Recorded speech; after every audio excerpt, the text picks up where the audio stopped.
Good morning, everybody. Happy New Year, if we're still allowed to say that 2 weeks in. I hope everybody had a good break and that we are all raring to go for 2026. Welcome to the first coffee break briefing of 2026. For those of you who don't know me, I'm Chris. I'm an Associate Solicitor here in the employment team at Frettons. I'm joined today by Justine Mears on a mostly voluntary basis to cover some of the topics we'll be talking about. For those of you familiar with these sessions, you won't need a general introduction, but there are some new faces as it were, on this call. So for those of you who are new to the sessions, welcome. These are recorded. They're sent out to everybody who registered. All of this session and indeed all of my previous sessions, I should say our previous sessions, are also on the Frettons YouTube page if anybody wants to go back and revisit anything we've talked about before. The system that you're using, GoTo, it's a little bit like sort of one of the Teams or Zoom type ones. There is a Q&A function. There is also a chat function. Please make use of those as we go through. We tend to get to questions either at the end of a section as we go or right at the end, depending on how relevant they are to something we may or may not say later elsewhere in the session. As I said, I am joined by Justine Mears from the team as well. Justine qualified with us at the end of last year and has decided for her sins to stay with the team, and therefore it's a requirement that she does these occasionally. It also means you get to listen to somebody else talk for a couple of minutes every so often. But in terms of today then, it is Wednesday the 14th of January 2026, and as you all know, at the end of last year, the Employment Rights Act 2025 finally passed through Parliament and received royal assent. It came with some pretty big changes to what we had expected to be included. Obviously the headline one, which we will come on to briefly today, was around unfair dismissal entitlements. And a lot of this I did touch on in a couple of sessions towards the end of last year. We've had the opportunity to read some of the final version of the legislation now, as well as some of the commentary around it. So today's session will focus on the headline things for you to expect in 2026 and how you can best start preparing. So we will take a look through the core things that we're expecting to see this year. Most of the updates are April, October. So for those of us who've been in practice long enough, we will remember when we had April and October updates in employment law. It does look as though we're slowly cycling back to that again.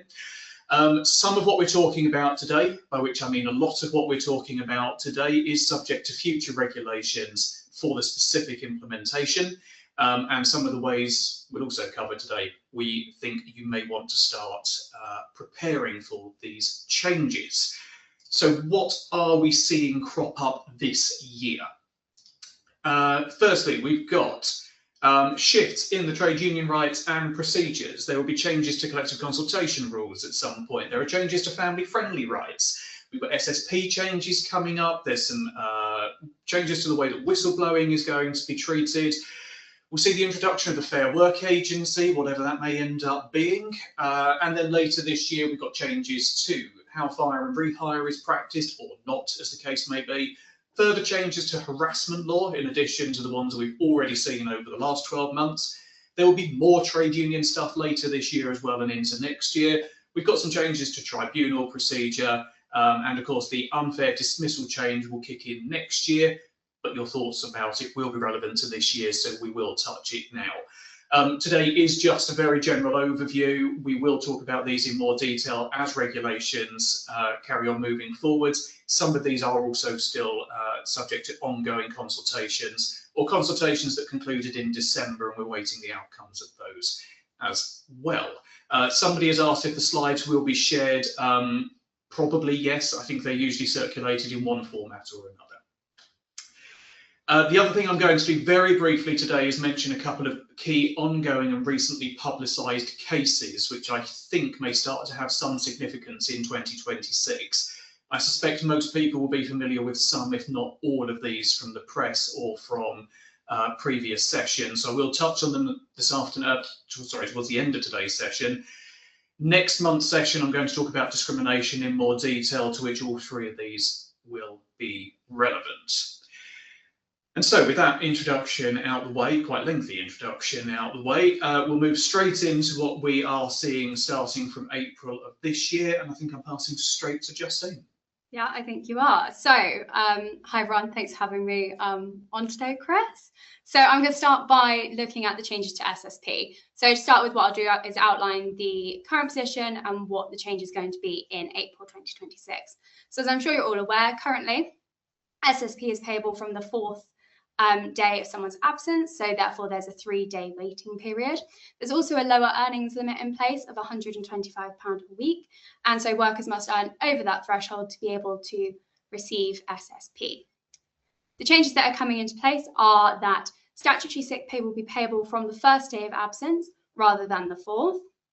The lower earnings limit is going to be removed, and the rate is going to be changed. So workers will either be entitled to 80% of their usual earnings or a flat rate of SSP, whichever is the lower on the first day of their absence. In terms of why this might be changed, it's estimated that 1.3 million people who are low earners actually aren't receiving SSP.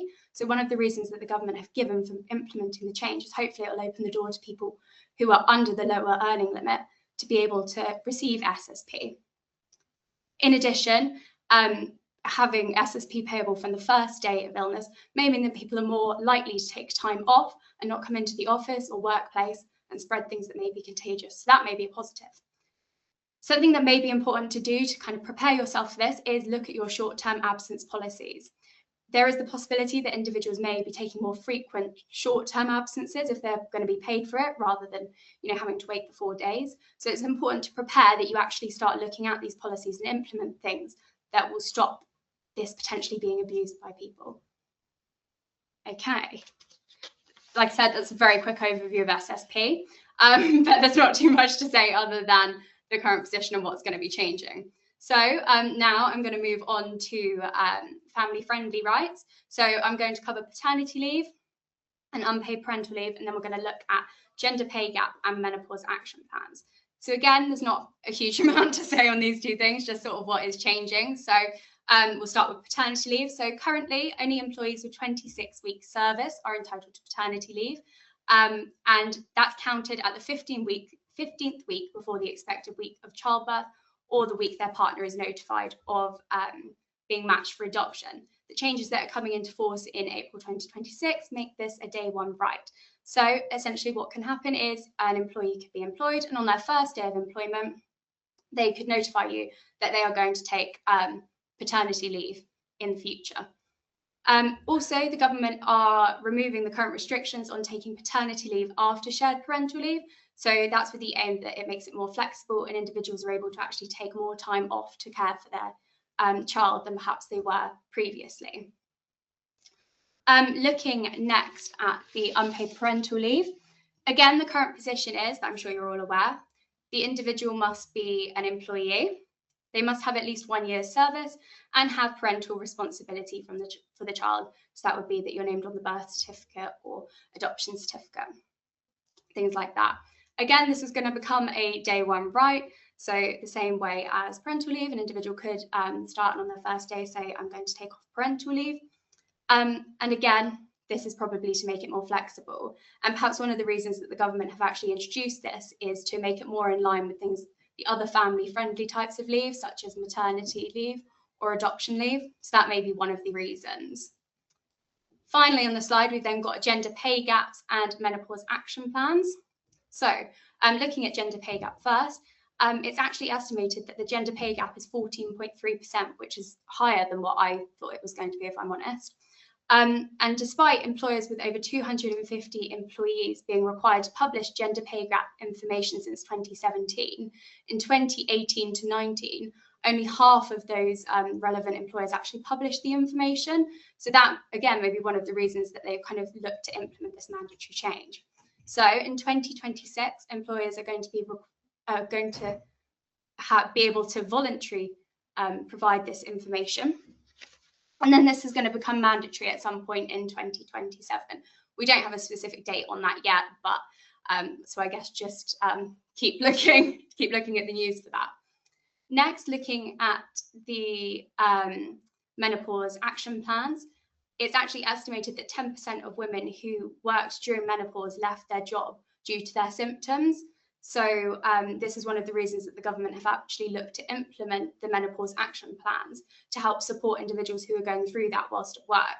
So the action plans will hopefully help to assist people who are experiencing those symptoms. This action plan could include things such as providing education, awareness, within the workplace, updating policies, and, having regular contact with individuals who perhaps might need that extra support. This is going to be implemented in the same way as the gender pay gap action plan. So it's going to be voluntary in April 2026, and then it's going to become mandatory again at some point in 2027. We don't have a date for that yet. Okay, so that is family-friendly rights done. So I'm going to pass over to Chris, who's going to cover trade unions and I think enforcement changes in April 2026. Yeah, can't wait. And just picking up on something you said at the end there, Justine, I think it's going to be a running theme of today that we are talking primarily about policy updates. And that is, I think the opportunity here, as it always historically was when we got these April, October updates, is there a great opportunity to start reviewing policies, procedures, and just make that such a routine exercise. A lot of people with sort of family-friendly rights will have a line in policy or procedure that says, you're entitled to the statutory entitlements or something along those lines. But I do routinely also see them where they actually spell it out in policy. And so this is a prime opportunity, I think, to change that and make sure that policies do continue to be compliant.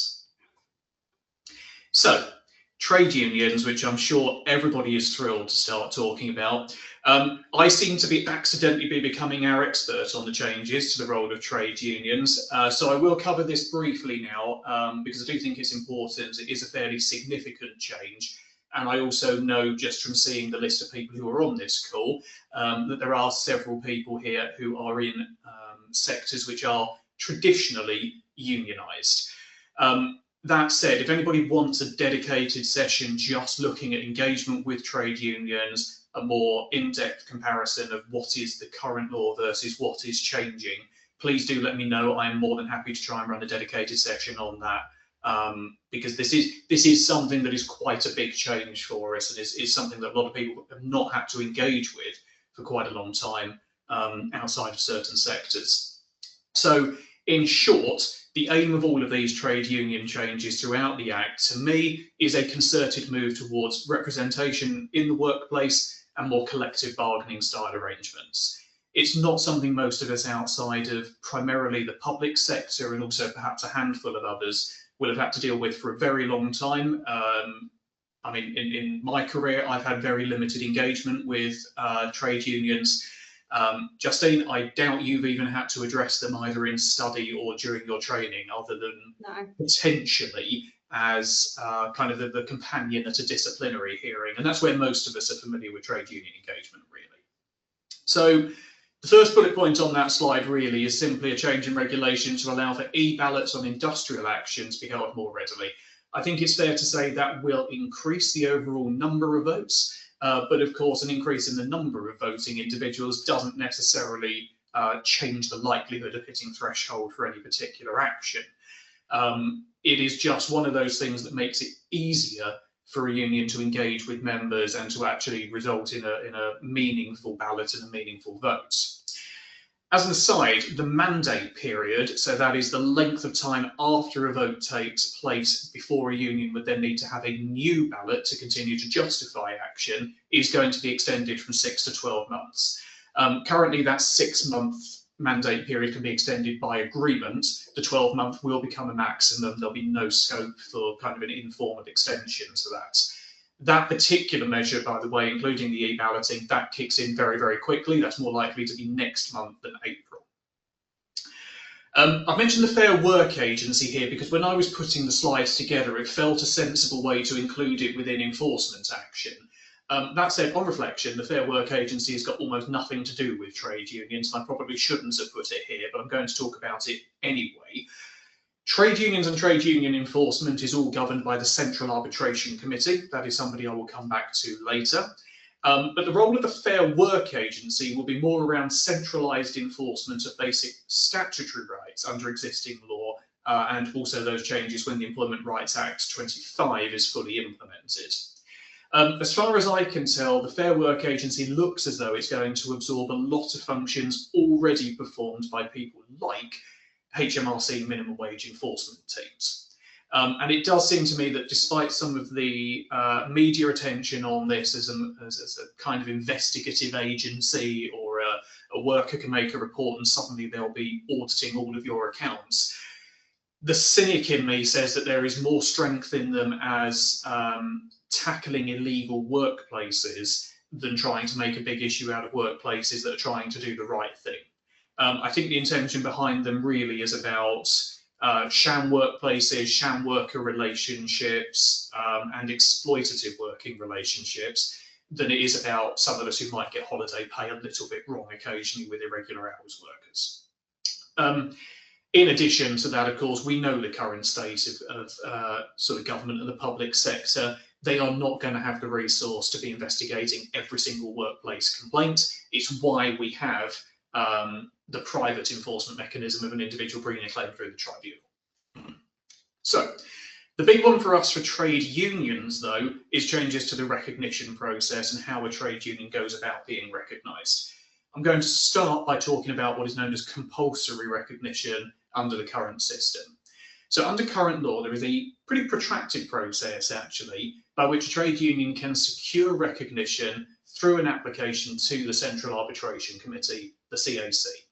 The CAC is a quasi-tribunal. It's got a kind of legal jurisdiction behind it for enforcing trade union matters.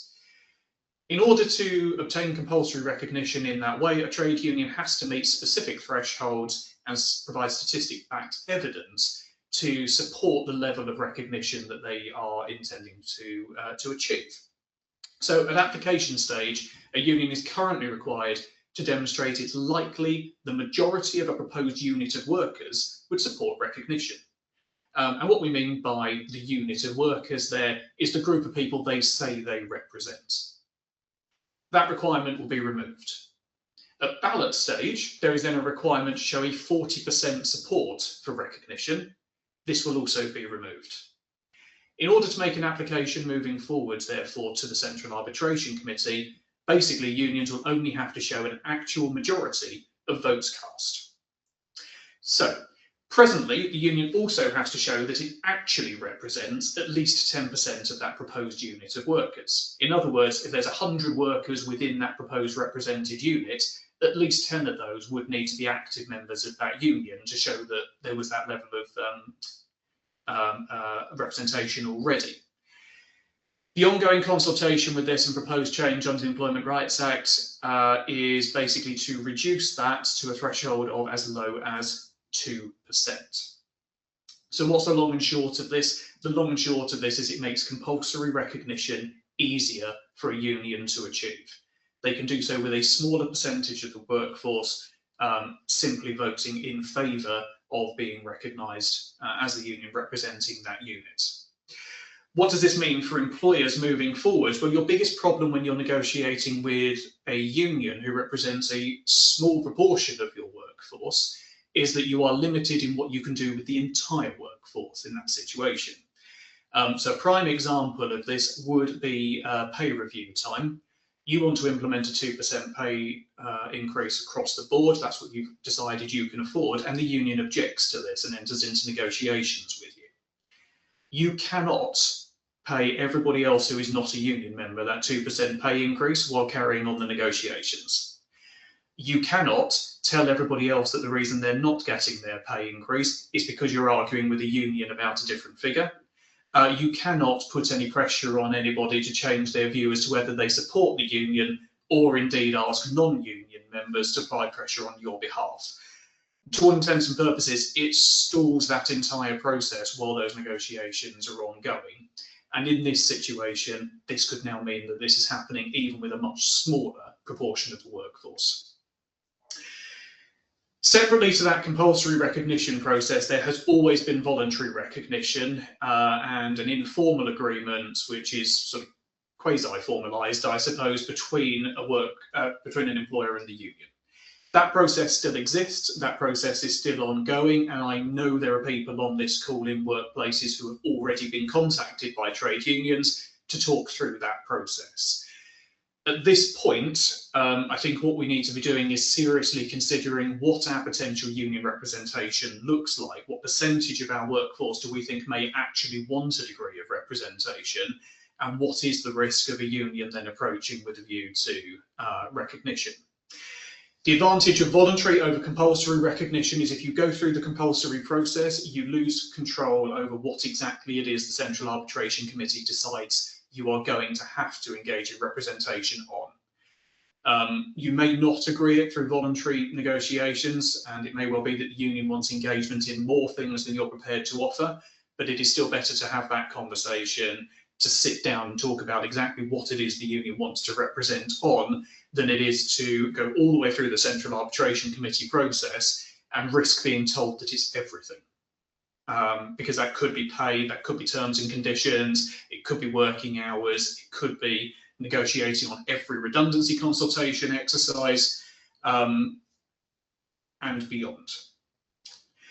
So what I think my current advice is on this, employees are less likely to turn to a union if they already feel that they're being listened to. So if you've got a mechanism in place which allows employees to feel as though they've got a voice in the workplace already, continue to focus on that. If you're approached by a union for voluntary recognition in the near future ahead of this coming into place, it is worth seeing what their expectations are. They do need to provide some indication of the workforce they say they represent, the numbers they think they have, but this will be an opportunity for unions to start trying it, basically, and I suspect they will, and I wouldn't blame them. And that for now is all I want to say on trade unions. It's actually quite a lot that I've covered there. It's quite a big change, and I think the takeaway point is, particularly for those of you who've already got workforces where there is a degree of unionisation, be ready for this to potentially step up over the coming months. So moving towards the second half of this year then. Sorry, I've just had a question on trade unions popping in very quickly. Yeah, we're subject to consultation on that percentage decrease. If it kicks in, all of this is intended to come in April at the moment. It's possible that the slight delays to the passing of the bill at the end of last year may push some of those timescales back slightly, but I think the consultation is in process, outcomes of that in process, so be prepared for these changes to come in the next couple of months, potentially.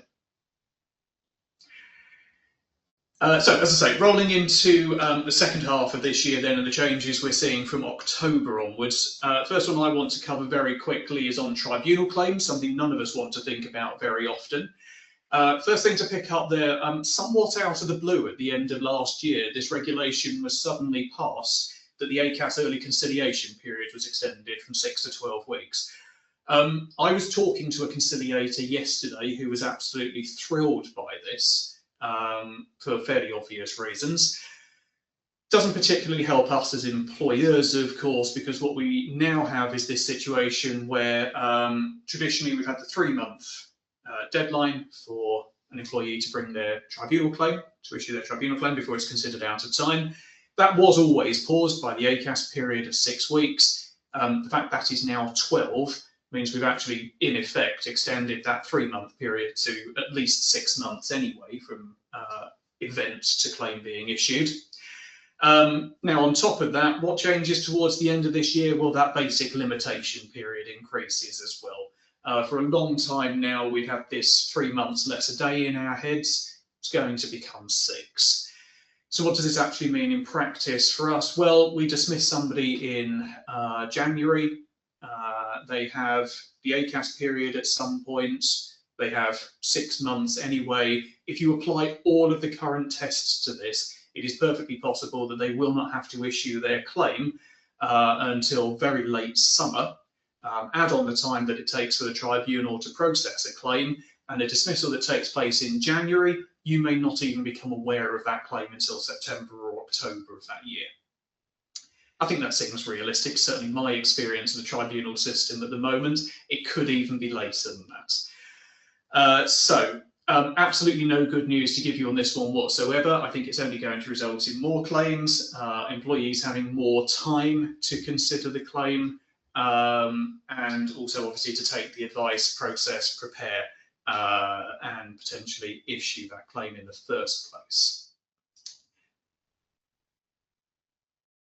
As far as I'm aware, to answer the question that's just cropped up, yes, but the wording of this is still subject to further regulation. The question that's cropped up is if someone's claiming unfair dismissal, the termination date was the 30th of September, do they still only have 3 months? From my reading of it at the moment, yes, it would be for claims arising after the date this thing kicks in. There will be some confusion around that with discrimination claims, of course, where there may be a continuing course of behaviour that extends over that period. But yes, my understanding is that this will be for new claims arising from the date of implementation. But watch this space for that, because again, it may well be that this is implemented by further secondary regulation to give us guidance on that. The Employment Tribunal, for our benefit, routinely produces presidential guidance as well. So as soon as we've seen that, we'll obviously communicate that out as well as to how it works. Right, I think I'm going to stop talking for a little bit now and let Justine take over. Fire and rehire, Justine. Yeah, fire and rehire. So just to remind you what fire and rehire is, it's when an employer dismisses someone and then rehires the individual on less favourable terms. So just thought I would just recap that at the start. So this was one of the big headlines that the government said when they were campaigning for it, was that we're going to do a complete ban on fire and rehire. In practice, that is not quite a complete ban, but we're almost there. There is one exception to that rule. They probably thought that this was a good thing to kind of push because of the recent negative publicity in relation to quite big cases, such as the P&O one and Tesco's, things like that. It's in the media a lot, so it's always a good thing to be able to push. What's going to change? Essentially, if an employer is going to make a restricted variation to contractual provisions, so that would be something like changing, I don't know, removal of pay, changing pension benefits, holiday hours, things like that. If they make those changes without getting the employee's consent and then the individual is subsequently dismissed, this will be a new form of automatic unfair dismissal. So they're adding another form of automatic unfair dismissal to the current list.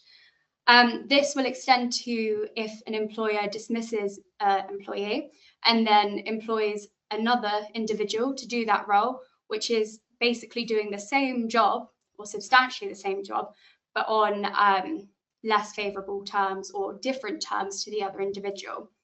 As I mentioned, this isn't a complete ban. There is one circumstance that you can rely on to use fire and rehire still, and that is circumstances of financial difficulty. So for financial difficulty, an employer would need to show that they needed to make that change. Otherwise, the financial difficulties would affect their ability to carry on the business as a going concern, and they couldn't have reasonably avoided making that change. So essentially, this is going to be quite a high bar. It won't be enough to say that we may incur financial difficulties in the future. So we're making changes now, we're doing fire and rehire now to prevent that happening. That won't be sufficient. The financial difficulties have to be very imminent. If the tribunal are satisfied that the difficulties exception does apply, and the employee's dismissal will not be automatically unfair, the tribunal will then look at whether the dismissal was ordinarily unfair. And then for that, the tribunal will take into account anything such as any consultation you've had with the employee about varying their contract. If there's a trade union recognised in your company, have you taken time to consult with the trade union representative? If you haven't, have you consulted with a representative? And also anything that's offered to the individual to entice them to do that change effectively. As we mentioned, these changes are going to come into play in October 2026. So it's not actually that far away and it will come around quite quickly. So it's something to watch out for and keep in mind. I think that covers everything on fire and rehire. So I think I'm going to pass back to Chris, who's going to speak again about more trade union changes that are going to be coming up. Yeah, the good news continues, and actually, thank you, Justine, for mentioning trade unions there, of course, because it ties in quite nicely. Did you consult with a trade union who, given the information that's about to change in April, is probably more likely to be there? And then we hit these further changes later this year. For those of you who haven't looked at the actual wording of the Employment Rights Act yet, and I don't blame you in the slightest if you haven't, you'll discover that there is a huge amount of space dedicated to what actually seems like quite a simple change. And that's because the first of these is an entirely new right. A qualifying trade union will be able to request reasonable access to the workplace in order to meet, support, represent, recruit, and organise workers, or to facilitate collective bargaining. The Act specifically excludes one thing that would fall under this right of access, and that is to organise industrial action. This is still hugely under consultation. The regulations as set out in the Act presently don't really give us a huge amount of helpful information beyond what it is envisaged this will look like. But things to bear in mind, access in this context will mean physical entry and communication with workers, which could be direct, indirect, and also includes the provision of information to workers. Now, I suspect what's going to happen between the combination of secondary regulation and ultimately case law is the word reasonable is going to crop up a lot. It's already reasonable access.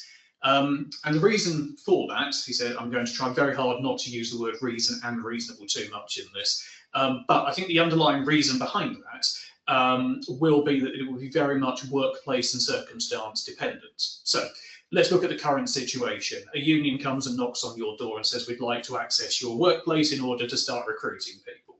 Your response to this will be no. You don't need to give an answer or a reason beyond that. And it's simply the case that you own your workplace. You don't have to let very many people onto site at all, beyond certain limited groups of people who have a legal right to be there. How this change is moving forward is there is going to be a prescribed form of request, response time, and means of response, including a defined negotiation period around what that access looks like and how it can be facilitated. I say reasonable is going to end up being important here because, of course, it will be circumstance and workplace dependent to some extent. So, in terms of kind of the arguments that we see for why people don't want unions in the workplace at the moment and why they might be using certain justifications, health and safety is going to fall within one of those reasonable, how do we manage around that? Trade secrets, or if you're in a business that works with national security, likely to fall into part of a reasonable argument around that. But we've also got to bear in mind that there are still ways of facilitating access without these things becoming the problem. If you work in the defence sector and you've got high value IP defence material, for example, that's unlikely to be floating around in your canteen, which therefore could be an area that facilitates access. Where access can't be negotiated, there will be scope for a union to apply to the Central Arbitration Committee. Enforcement of these access agreements is also via the Central Arbitration Committee. Consultation for the precise details of exactly what this right will look like, who it applies to, and how it can be implemented and enforced, closed on the 18th of December. The plan for implementation is via secondary legislation from October 2026. So hopefully what I've just said about exactly who it applies to and how it will be implemented answers the question I've just seen pop up. Watch this space, because that's not entirely clear at this point. But ultimately what we've got to bear in mind, again from a trade union perspective, it's easier to recognise a trade union from April, and now from October they're likely to have the right to come onto site in order to recruit, have that discussion, and start to organise workforces, basically. Trade union reps already have a right to protected time off to undertake trade union duties. The Act introduces a right to reasonable facilities on request to carry out those duties as well, with similar rights being introduced for so-called equality representatives. Equality representatives being trained individuals appointed or elected by a union to undertake duties in relation to EDI matters. Again, exactly what that means and looks like. Still watch this space. Good news for those of you in the public sector, though. Public sector employers no longer required to report the time off taken by reps or the cost and use of those facilities for such duties. Workers already have protection from dismissal for taking part in lawful industrial action. It is a form of automatically unfair dismissal to sack someone in the first 12 weeks of any lawful industrial action period. This is the one point here that's going to kick in much earlier. From February of this year, that will be the entire period of action. So in principle, if you wanted to dismiss somebody today for being involved in industrial action beyond those 12 weeks, you'd probably get away with it. As of next month, you won't. That said, there is a gap in the law where workers are not protected from detriments for engaging in industrial action. This was noted by the Supreme Court in a case in 2024, who said that on a very literal reading of the law, that was the case, despite it being incompatible with Article 11 of our human rights. And so what the Employment Rights Act does is plug that gap in the law with a new protection which is very similar to that which currently exists for whistleblowers. And how it's worded is that workers should not be subjected to a detriment for the sole or main purpose of preventing or deterring that worker from taking protected industrial action or penalising the worker for doing so. It's a slightly strange situation in that in principle you could have refused a promotion, declined a bonus, refused a pay increase because somebody had been engaged in industrial action that year. Those things will now amount to detriments, and under the Employment Rights Bill would be a form of detriment similar to doing the same things because somebody had been a whistleblower. There is still ongoing consultation, as there is with so many of these things, as to what will amount to a detriment, and those are likely to be defined in separate regulations, but I think it's fair to say that issues pertaining to pay will almost certainly appear in that list.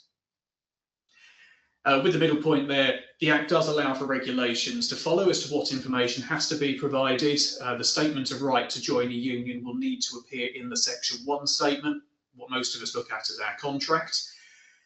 So therefore need to be provided in or alongside that initial set of information provided. Again, consultation on exactly what information had to be given closed on the 18th with a view to implement later this year. What I suspect it will be at an absolute bare minimum will be a statement that says the employee is made aware that they have a right to join a trade union. The consultation raised issues around if there's a recognised trade union, do we have to signpost them towards them? Do we have to set out any of the specific rights they may have in relation to being a member and the extent to which that information has to be set out either separately in a clear document distinct from the contract itself, or whether it could just be tucked away in size 4 print at clause 27(2)(b). That to follow, I suspect, as I say, at a bare minimum, it will be a very clear statement, akin to the one we put at the moment about whether there is or is not a collective agreement that affects the terms. As I say, a lot of that's still subject to the outcome of the consultations to define exactly how this will be implemented. But the takeaway from today on trade unions is very much, as I said at the start of this section, easier recognition earlier in the year, potentially increased membership and the ways that individuals can engage with trade unions and vice versa in the workplace itself coming later this year. So I think we can safely assume rolling into 2027, what we will be seeing is increased employee representation, particularly in those sectors where traditionally workforces were already unionised. And I think that's me paused again for a moment, and I'll pass back to Justine to talk about the latest changes or future changes to harassment law. Yeah, that's right. That's what I'm going to talk about. So currently, employers are not responsible for harassment of their employees by third party. I just want to note this is obviously not related to the new duty that was introduced in relation to sexual harassment a couple of years ago now, actually. This is related to harassment. These changes are happening in October 2026 and will make employers liable for any harassment of their employees from third parties. Third parties is going to be a very wide definition. I think it's going to cover basically anyone who's not your employee. So it's going to be contractors, suppliers, clients, customers, people like that. It's going to be a very broad definition. An employer will have permitted a third party to harass one of its employees if the third party harasses them during the course of their employment and the employer has failed to take all reasonable steps to prevent the harassment from the third party. Now, the important part from what I've just said is the all reasonable steps. This is something that's going to be introduced, and it's going to be a very high bar for employers to be able to meet, because what is all reasonable steps? An employer will kind of have to show that they've taken every possible reasonable step that they can to prevent this type of harassment. And for employers in sectors where their staff frequently come into contact with third parties, such as like retail, hospitality, the duty of all reasonable steps is going to be even more difficult to meet, especially because third parties just aren't under an employer's control. It's a completely separate entity. There's not a huge amount of guidance on what all reasonable steps are going to look like, so that's not a huge amount of help, but we envisage that it's going to include at least things like carrying out a risk assessment and then making any changes to try and mitigate those risks. Publishing policies, make sure you update your policies regularly, and something to sort of do now is start looking at your policies ahead of the changes in October 2027. And also having specific procedures in place and clear procedures in place for employees to report any concerns that they have and dealing with them. So having a clear route of how you're going to deal with anything that is raised by any employees. So those are sort of the changes around harassment. And then the next thing I'm going to cover is unfair dismissal, which is coming in January 2027. Yeah, January 2027. So again, this is one of the headlines from the government when they were looking at doing the Employment Rights Bill. They were going to make unfair dismissal rights a day one right. This hasn't happened. What they're doing is they're reducing the qualifying period from 2 years down to 6 months. So effectively, any employee that you employ in January, it's going to be effective from the 1st of January 2027. So it's going to be applicable to any employee that you employ from June this year. So it's sort of important that now we take steps to look to start processes, procedures in relation to this reduced qualifying period. Things you can do to prepare. Again, we've said it so many times today, review your policies, have a look at your policies, update them, make sure that they align with the changes that are going to come into place. Training, it's important that you train any managers, especially those who may be dealing with things such as probation reviews, recruitment. It's important that those individuals have training to understand what the changes are going to be, how that's going to affect them and the company with new employees. It also might be important to look at your recruitment process, maybe put more steps in place to ensure that you are as happy as you can be with a new individual who you're looking to recruit, and make sure that they're the right fit for your company. And finally, making sure that individuals are managed well within their first 6 months, and ensure that any timelines such as probation review meetings aren't kind of missed or left, so they roll over the 6-month period. It's important that we stick to the tight deadlines of those things. So that is the unfair dismissal. I'm going to pass over to Chris. I think he's talking about the significant case law that has come up in the past year. Yeah, I'll just address the question unless you want to first that's popped in. It's just, I think it's a clarification point, really. So not enforced until the 1st of January 2027. Anyone employed before the 1st of January 2027 is applied to. I think the point is somebody who is dismissed on the 2nd of January will be able to bring a claim if they've been employed for 6 months prior to that. I think that's the point Justine was making. Yeah. You know, not necessarily. I can see where a confusion might arise there. So somebody who is employed on the 1st of June 2026 and dismissed in November won't get it. They won't get 6 months anyway, but it won't apply to them in that situation regardless. I think the point is it will be for dismissals that take place on or after the 1st of Jan 27, based on how it's currently being implemented. Yeah. And I mean, ultimately, what that gives you is 2026 as a testing period, really. work out, I think Justine raised it really well, there's your probation periods and performance related issues. That's the main reason, let's face it, that we get rid of people very early on in their employment.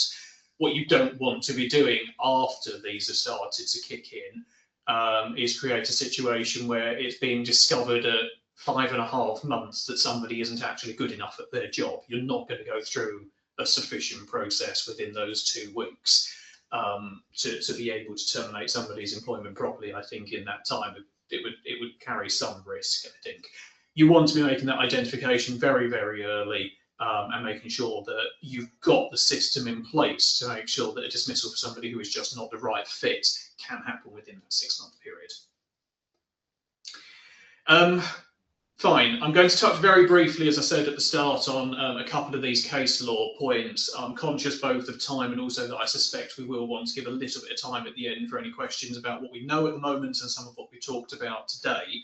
So what I'm going to say here is things to be aware of, things to have in the back of your mind as you're working into 2026, but they are not necessarily a priority in the same way that everything we've been talking about for the last 45 minutes will be. So the first bit of case law I want to talk about is Miller and University of Bristol. All of these, by the way, or certainly 2 of these, somewhat controversial pieces of case law. So please be mindful when discussing them as much as anything else. So Miller, dismissed by the University of Bristol, he asserted due to anti-Zionist beliefs that he had expressed in public, both within the workplace and more broadly. He's quite a public speaker on his views on Zionism and the role that Israel plays in international politics, among other things. The important takeaway here is that despite his views being very much anti-Zionist, there's no question about that, the specific views he was expressing were deemed protected beliefs for the purposes of the Equality Act. The tribunal applied the current test, the Granger criteria, to the beliefs that he had expressed and ultimately concluded that the reason for his dismissal was the holding of those beliefs in the first place. The overall compensation he received was discounted because of subsequent conduct. After an internal process had gone through, he had continued to air his grievance about the way he had been treated to students and more in public, and that was considered a slightly more distinct conduct issue. And there is an important line here to consider when we're talking about belief in particular as a protected characteristic. There is a difference between how a belief is expressed, how it is communicated in the workplace, and the means by which they manifest that belief, compared to simply holding it. And the tribunal do recognise that as a distinction. But again, the important takeaway here is that regardless of how we may feel as individuals about a protected belief, regardless of whether we agree with them or not, there is always scope for an individual's beliefs to be deemed protected if they satisfy a series of criteria that is set out in case law. This is one that I will talk about more in next month's session, because I think like I said, I'll do an overview on kind of discrimination and current discrimination issues. But I think the important one to remember with this and the case I'm going to talk about in a moment is that there is no hierarchy here. We don't get to say that somebody's protected belief is any more or less important than somebody's right of identity, for example. And that is one issue that I think I can see rolling into 2026. And the reason I say that is the second case that I want to talk about very briefly, Peggy and Fife Health Board. Those of you who read a newspaper will have seen this one, even if you've not been paying attention to it anywhere else. So the long and short background of this, the claimant here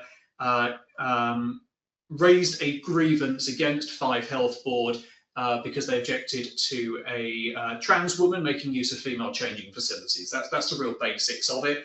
Obviously, as with all of these cases, there's a lot more to it than that, but that was the kind of basic provision behind it. The one thing I want to make very clear here is that there is still a massive gap in the law here around the trans debate and trans rights. The case that predated this, the For Women Scotland case, was mentioned in Peggy, and the one thing that I think really strikes here is there is a misunderstanding about what that For Women Scotland case said and what the current law is. What Peggy won on was a very, very specific couple of harassment points about the way that she was treated in relation to the handling of the grievance. And it really is that simple. There was not an upheld view in this case that it was unlawful for a trans woman to use female changing facilities. And the hearing very clearly said that, and the hearing very clearly drew on the Four Women's Scotland case, which said even that case did not make that inherently unlawful. The tribunals are being, and indeed the higher courts are being very careful here not to create law, which very much needs to come from a statutory definition. The Equality and Human Rights Commission is constantly updating what it considers to be the correct position on this. And while EHRC guidance is seriously considered by tribunals, it is not binding law. So where this is potentially going to be raised in workplaces, I think it's important to be aware that, again, we're not talking about a hierarchy of rights here.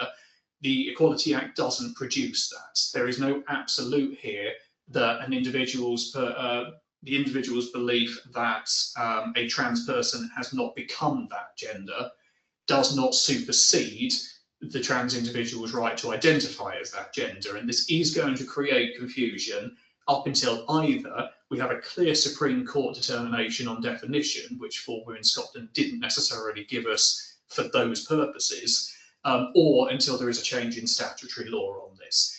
It remains a grey area. It will continue to be a grey area, and I'm hoping everybody on the call understands why I'm raising this as something that it is going to be important to be aware of, and even not just necessarily within the ongoing debate around trans and gender identity. What I will say, and I'll say it again, and I'll talk about it next month, both of these cases do make it very clear that that hierarchy of rights does not exist. Again, somebody's protected belief does not supersede somebody else's gender or orientation identity.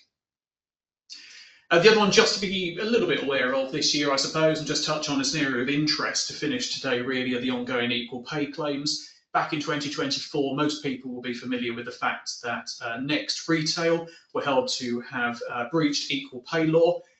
They were paying, basically, men who worked in sort of delivery and warehouse sort of stocking more than they were paying shop floor staff. And it was held by the court that these two individuals were doing work of similar value.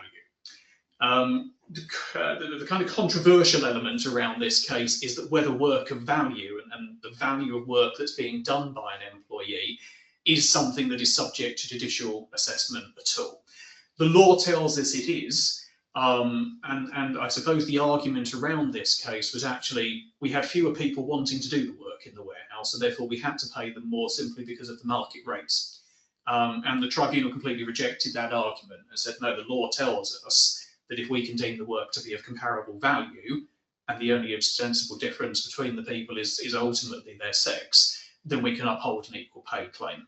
Next have appealed that decision. I suspect this will continue to rumble its way through the courts for a very long time now. It is an interesting one to keep an eye on, particularly if you're in one of those sectors where you do have a gender disparity between individuals working in certain parts of the business where that work could be said to be of equal value under current law.